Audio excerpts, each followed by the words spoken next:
Oi pessoal, bem-vindos ao meu canal. Eu sou Fernanda Baixa, sou nutricionista e a gente vai falar aqui sobre saúde, qualidade de vida, longevidade, saúde da mulher. E hoje a gente vai falar sobre um tema muito polêmico, cheio de dúvidas, que é o jejum intermitente. Acho que a primeira coisa quando a gente pensa em jejum intermitente é entender o porquê de fazer o jejum intermitente. Eu acho que é uma estratégia sensacional para quando a gente pensa em estratégia anti-inflamatória, antioxidante, ativação de genes específicos para um tratamento de desinflamar o organismo. E também é importante que a gente entenda que o jejum não pode ser usado como uma estratégia de bengala, algo que você vai usar porque você não sabe o que comer, não tem planejamento, não está organizado e aí de repente você usa o jejum porque é mais fácil ficar sem comer e quando come às vezes não faz as melhores escolhas. Então o jejum eu considero como uma estratégia avançada, uma estratégia para aquelas pessoas que já sabem o que fazer quando não estão no jejum, já sabem quais são as melhores escolhas, já sabem o que comer. Então eu não acho que é uma estratégia para início de conduta nutricional. Se você está querendo mudar seus hábitos, se você está começando a se cuidar agora, a olhar para isso com mais atenção e a priorizar a sua alimentação, eu acho que o primeiro passo é aprender quais são as escolhas fora do jejum. Depois que você já sabe o que comer, vamos pensar no jejum com esse benefício de desinflamar seu corpo, de ativar genes específicos, de controle de dor, excelente para doenças autoimunes, excelente para problemas digestivos em alguns momentos. Então, para isso a gente precisa entender como vai ser feito esse jejum. O jejum é uma estratégia milenar, tem relatos na Bíblia falando do jejum. O jejum é algo usado ainda por algumas culturas, algumas religiões, com o objetivo de purificação da alma. E é bem isso mesmo. O jejum ele ajuda a gente a fazer uma faxina na casa. É aquele momento de fechado para balanço.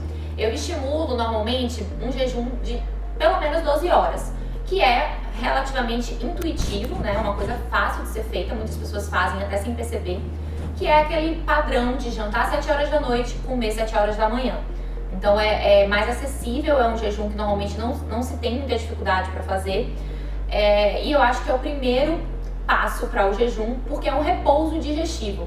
Às vezes a gente cria um padrão de comer muito ao longo do dia, muito mais do que precisa, come uma comida por cima da outra, às vezes o estômago nem esvaziou e a gente já está na próxima refeição. Então, esse jejum de 12 horas é um momento que você não sobrecarrega o seu processo digestivo, consegue dormir com o sistema digestivo trabalhando menos, para você até ter um sono melhor, não dormir com a barriga muito cheia, ter um sono melhor, e no dia seguinte esperar um pouquinho até seu estômago esvaziar e resetar, começar novamente a alimentação do dia seguinte. Então 12 horas de jejum, super acessível, praticamente todas as pessoas podem fazer e normalmente não se tem muita dificuldade. Depois dessa primeira etapa concluída com sucesso, a gente vai pensar em desafiar, em avançar no tempo de jejum. E aí eu sugiro que normalmente se comece com 14 horas, 16 horas, 18 horas, em alguns casos tem pessoas que conseguem chegar a 20 ou até 24 horas de jejum. O que eu mais indico realmente é 18 horas de jejum. Já conseguimos um resultado assim excelente com esse objetivo de ativar genes específicos relacionados a processos anti-inflamatórios e antioxidantes. Quando a gente começa a fazer jejum, nem sempre é uma situação tão confortável. Às vezes a gente pode sentir um pouco de dor de cabeça, uma queda de energia, tontura. Então, no início, é comum que se sinta algum sintoma se você não for acostumado a fazer jejum. Mas isso passa rápido, até o nosso corpo entender que existe ali uma outra fonte de energia, que são os ácidos graxos, para serem metabolizados e virar uma energia até muito eficiente para o nosso cérebro e nosso corpo de uma maneira geral. O que acontece no corpo quando a gente está fazendo jejum? A nossa célula normalmente metaboliza várias vias energéticas ao mesmo tempo. E a mais fácil delas é a glicose, é uma molécula menor, de mais fácil metabolismo e de energia mais rápida. Então, normalmente, as pessoas estão mais condicionadas a queimar glicose como fonte de energia. No jejum, a gente vai conduzir essa queima energética para os ácidos graxos, para a gordura. Os ácidos graxos serão metabolizados em corpos cetônicos. E aí a gente vai começar a utilizar uma outra via energética que é um pouquinho mais trabalhosa para as nossas células, que é a via de queima de gordura, ácidos graxos virando corpos cetônicos. Quem não tem esse preparo energético, esse aparato energético, essa estrutura celular, no início vai ter um pouco mais de dificuldade, Por isso que é importante você fazer isso acompanhado de um profissional, no seu time, para que isso seja mais bem aproveitado pelo seu corpo e conduzido da melhor forma. Porque essa mudança de via energética, né, parar de usar a glicose prioritariamente para passar a usar a gordura como via energética, é algo que demanda um certo recurso da célula. E a gente precisa de mitocôndrias para isso. Mitocôndria é aquela partezinha da célula que é como se fosse uma usina de energia.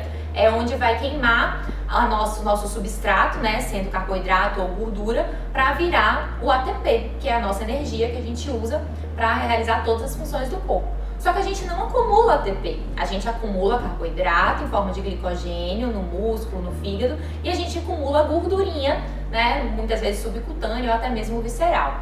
Isso não vem tanto ao caso. O que eu quero que vocês entendam é que essa transição de a célula entender que ela pode usar outra via energética que é muito boa, que é essa via energética da queima de gordura, às vezes leva um tempo.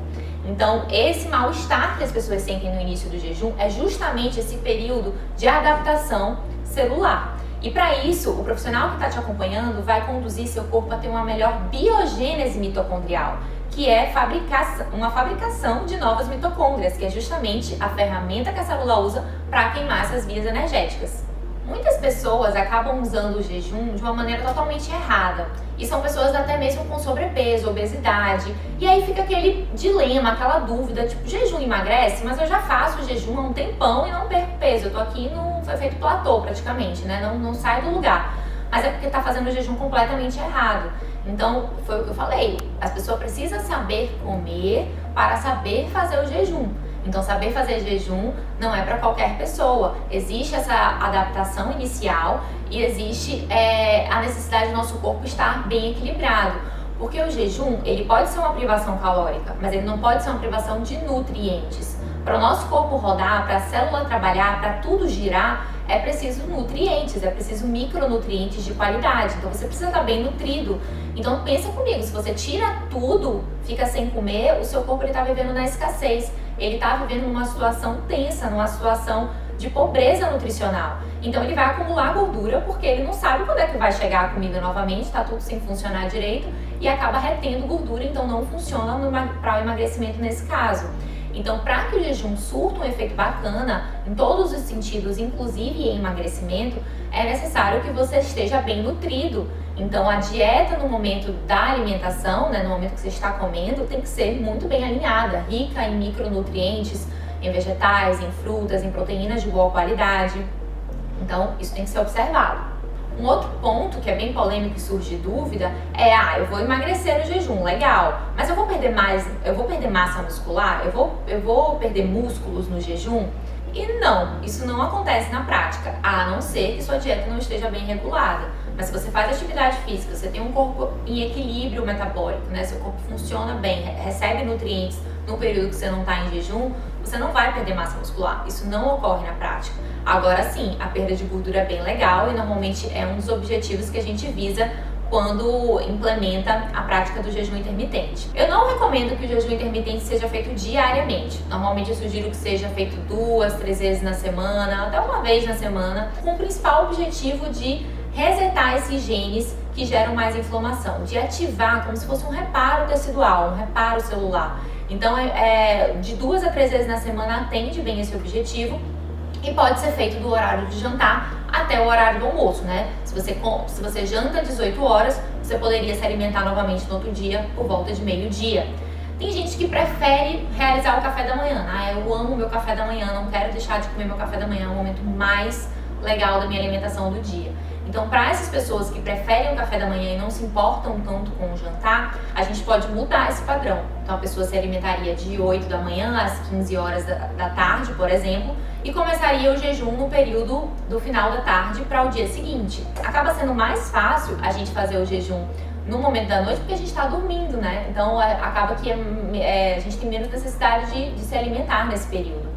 Mas, como eu falei, pessoas que têm uma facilidade maior em não comer de noite, poderia sim fazer o jejum num período mais cedo, né? Começar mais cedo no final do dia e no dia seguinte fazer o café da manhã. Eu sugiro que seja realmente em dias intercalados. Então, por exemplo, Vou fazer segunda-feira para dar para até ajudar a me recuperar melhor de algum excesso ou alguma exceção que eu abri no final de semana. E depois eu vou fazer de novo na quarta-feira, na quinta-feira. Nos outros dias eu sigo a minha dieta saudável habitual. Outra dúvida é, o que quebra o jejum? Café quebra o jejum? Não, café não quebra o jejum, pode ser usado no jejum, inclusive ativa as nossas vias energéticas, reduz um pouquinho a sensação de fome, aumenta nosso foco. Então café é uma super estratégia para ser usado no jejum, para quem faz o jejum no período da manhã. Só que tem que ser um café sem adoçar, né? Lógico, sem açúcar, sem adoçante. A mesma coisa para o chá. O chá pode ser usado, inclusive sugiro que seja usado, porque aí é uma ferramenta a mais de ter mais fitoquímicos no organismo circulando para ativação de genes específicos para o reparo tecidual. Então chá pode ser usado? Super pode. Mas aí também, sem adoçante, sem açúcar, sem nada no chá. O chá puro. Glutamina, creatina, algum aminoácido, suplementos com aminoácidos, não pode ser usado, quebra o jejum. Então tem que estar bem atento assim no que você vai consumir. Água com limão, própolis, poderia. São micronutrientes, não são suficientes para quebrar o jejum. O limão tem pouquíssimos nutrientes assim em relação a carboidrato, proteína, então não é suficiente para quebrar o jejum. Às vezes também a gente usa uma estratégia de jejum metabólico e jejum calórico. Qual seria a diferença? O jejum calórico é realmente não oferecer nenhuma caloria no período do jejum. Já o jejum metabólico, você vai oferecer talvez algumas calorias que ainda estimulem a sua cetose, que aumentem a disponibilidade de corpos cetônicos, que seria, por exemplo, um café com óleo de coco e manteiga ghee, um bulletproof, que aí você vai dar uma reduzida na sua sensação de fome, você não estimulou vias de carboidrato, não estimulou o aumento da sua glicemia e nem a sua insulina, você continua com baixos níveis de glicose no sangue, então sua via de queima de gordura continua bem ativa, só que isso já dá uma diminuída na sua fome. Então, em alguns casos, a gente pode usar um jejum metabólico ao invés de jejum calórico. Os dois são bem indicados, né, para casos específicos, a depender do dia a dia, da rotina, da individualidade de cada um. E aí, como quebrar o jejum, né? Como sair desse momento do jejum? Se você for fazer o jejum da noite para o horário do almoço do dia seguinte, a refeição que quebra o jejum vai ser o seu almoço. E esse almoço ele precisa ter uma baixa carga glicêmica, ou seja, um controle de qualidade e quantidade de carboidrato. Eu sugiro que você mantenha um padrão low carb no almoço, porque aí você consegue postergar os benefícios do jejum. Então, um exemplo, pode ser um peixe, poderia ser um bife de carne, um frango. É importante que tenha uma variedade de vegetais no seu prato, né? Uma abóbora, um brócolis, salada crua, folhas verdes, pode ter um pouco de castanha na sua salada, pode ter um molhinho, um azeite na sua salada, um molhinho feito de uma maneira mais natural, pode ser um molho pesto, mas também pode ter uma fonte de carboidrato, sendo uma raiz, um arroz integral. É importante que tenha um carboidrato mais complexo, rico em fibra e que seja em pouca quantidade, podendo até nem ter esse carboidrato aí no horário do almoço, para que você consiga realmente postergar os benefícios que o jejum tem de resetar nossos genes e conduzir esse caminho para as vias de queima de gordura mais eficiente. Se você for fazer o jejum no horário das 15 da tarde até outro dia de manhã, você poderia fazer uma refeição mais leve, né, nesse horário das 15 da tarde, porque provavelmente você vai ter almoçado, e aí você não jantaria. Porque tudo depende muito da rotina da pessoa, então e das demandas que a pessoa tem, né, ao longo do dia. Porque aí a gente vai ajustar de acordo com esse perfil do dia a dia de cada um. Para aquelas pessoas que fazem jejum todos os dias de uma maneira equivocada, né, não toma café da manhã por acordar em cima da hora, fazer tudo na correria, às vezes não faz um jejum tão intencional, tão planejado, organizado, o corpo tá cheio de desequilíbrio, às vezes os desequilíbrios hormonais, deficiências nutricionais associadas, uma mitocôndria muito doente, uma célula sem estrutura nenhuma, e aí chega no almoço, come uma fritura, come um grande volume, fica a tarde inteira sem comer, aí de noite come de novo uma refeição totalmente fora do ideal. Para essas pessoas, normalmente o jejum ele é contraindicado. É o que eu falei, as pessoas precisam aprender a comer. Então essa sensação que o corpo tem de previsibilidade do que vai acontecer é muito ruim, porque você priva seu corpo de vários nutrientes, né, no período do jejum, e aí quando come faz uma dieta inflamatória, então acaba dando tudo errado. Então recapitulando, o jejum ele precisa ser uma estratégia olhado como uma estratégia avançada para pessoas que já sabem comer no período que não estão em jejum e buscando aí um equilíbrio, né, através desse momento de alimentação, o suporte de alguns suplementos específicos. Eu gosto muito de usar a coenzima Q10 para melhorar o metabolismo mitocondrial, gosto muito do PQQ, a gente pode usar também a curcumina para melhorar esse aparato energético e fazer com que a gente aproveite o máximo dessa estratégia do jejum, que é uma estratégia sensacional quando bem empregada. Então eu espero que vocês tenham gostado desse tema, não se esqueçam de se inscrever aqui no canal para receber as notificações dos vídeos semanais e ajuda seu youtuber iniciante aqui se inscrevendo no canal. Um beijo e até a próxima!